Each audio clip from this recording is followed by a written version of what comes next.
সার্কেলের মধ্যে মনে করে বলেই তোমাদেরকে নেমন্তন্নটা করে। তো হ্যাঁ, খুব ভালো লাগে নিজের ক্লোজ ফ্রেন্ড বাদ দিয়ে অন্যরা যাদেরকে আমরা হয়তো ফ্রেন্ডের লিস্টেই রাখি না, তারা পর্যন্ত তোমাকে একটু বেশি প্রায়োরিটি দিয়ে থাকে।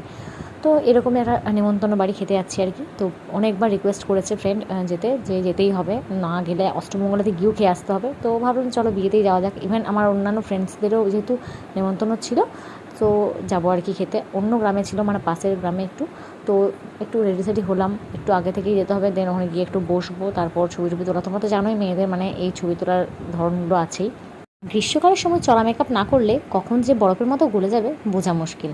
তো চলো, এই যে ম্যাজিকের মতো সব কিছু পরে নিলাম। এগুলো যেগুলো ছিল জুয়েলারি, যেগুলো আমার সাধারণত মনে হলো যে গাউনের সাথে যাবে, সেগুলো আমি পরেছি। তো গাইস, কেমন লাগছে ফাইনাল লুক তোমরা কমেন্ট বক্সে কমেন্ট করতে পারো। আর হ্যাঁ, নীল হার্ট তোমরা অবশ্যই চাইলে ড্রপ করতে পারো কমেন্ট বক্সে।